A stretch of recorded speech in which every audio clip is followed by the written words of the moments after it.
Well, guys, it's me again. I'm here with another customer from LPG.ie, and he's just going to introduce himself and tell us a little bit about how he found LPG and how his vehicle, his beautiful supercharged Range Rover, is getting on.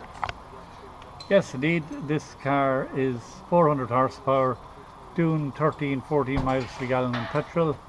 Now it's doing 12 on gas, and I have a saving of approximately 40% and no loss whatsoever in power. I'm delighted with the conversion.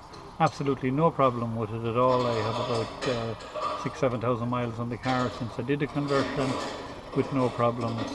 So I couldn't say enough good things about LPG. I'm delighted with it. That's brilliant. And you actually had LPG before in another vehicle. Yes, indeed. I'd be a fan of LPG, but 30 years ago I had an old Range Rover that had a carburettor, which would be it was a cruder version of a vehicle, but the gas conversion still worked. Paddy Lumley in Crumlin did the conversion for me all those years ago, and there was a couple of problems with it. It was just a pipe going direct to the carburettor, and it was prone to the odd backfire. The tank we had at the time was a bit small as well, and you were getting fuel every second day. I didn't mind that because in those days there was lots of fuel stations. All right. Those were the two downsides to it, but now with electronic ignition and all that good stuff, and the larger tanks, range is not a problem, and I can get, on country driving, I can get close to 300 miles on a tank of gas. And remember, you still have 100 litres of petrol in this thing if you need it. So yeah, it's. So you got basically double now. If you're looking for a downside, you lose 30% of your boot space. But then if you have a good sized boot, like you do in there.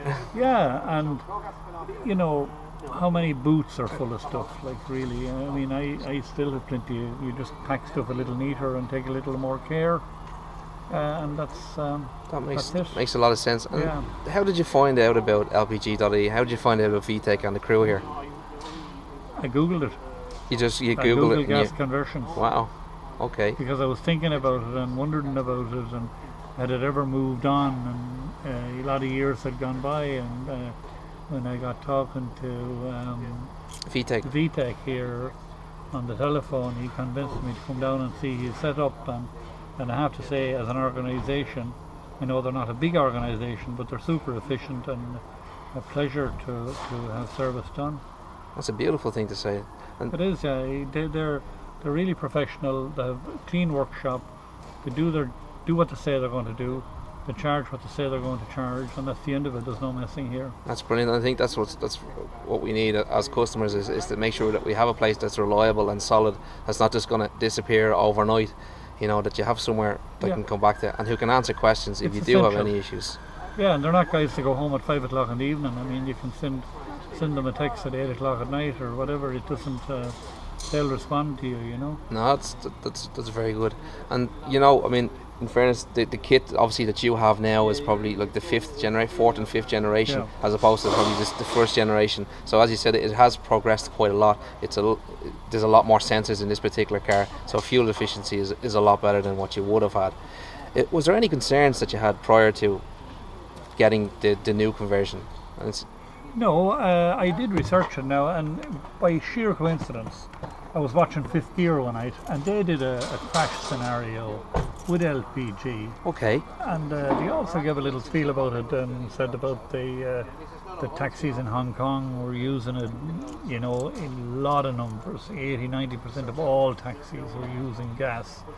That certainly alleviated any fears I had, and I suppose I have an understanding of electronic ignitions and engine management systems to some degree, and the fact that they do fit their own ECU and their own separate injectors. I mean, it's a separate but dual fueling system really, so it's as good as the petrol system. And it can work alongside it and switch in and out. So it's relatively simple now if you ignore the complications. Like it's small brainless, you just turn the car on and away you go. That's it. You don't know it's on gas, you can't tell. There's certainly no power difference. which is brilliant. Starts on petrol when it's cold in the morning, and after, in my case, 2.5 kilometres, you see it switching to gas. You don't feel it, you see the light changing on the... And you know, now I'm burning less fuel and I'm saving the environment. That's it. And why not do it if you can do it? So you can definitely recommend to your friends and family LPG? Absolutely, yeah.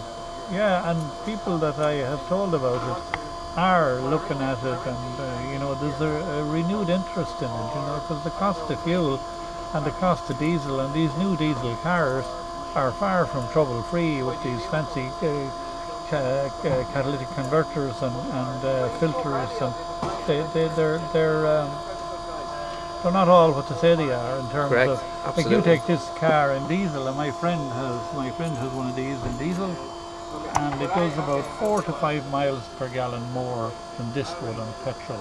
Right. On diesel, but it's a lot more troublesome. And it's an awful lot dirtier fuel. And You're the it's a second dirtier person fuel. today actually who's spoken in relation to diesel, and in particular, like the shall we say, the dirt and the not. Yeah. It's a Boxer engine came in today, Subaru, and it actually had 2 or 3 times the filter. It was only, I think it was 2009 or 2010.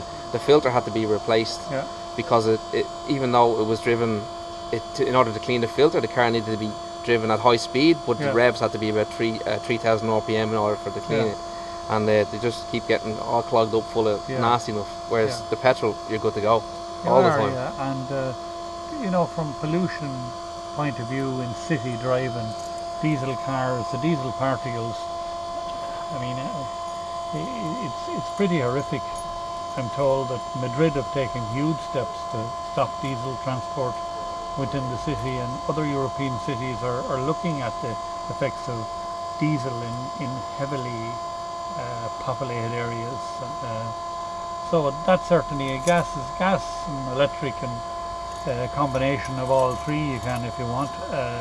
It's probably a way forward for city travelling, and especially for city travelling. Yeah. Because of the pollution effects. But yeah, there you go. Fantastic. It's been a pleasure speaking with you today. Thank you very much for taking the time. Thank you.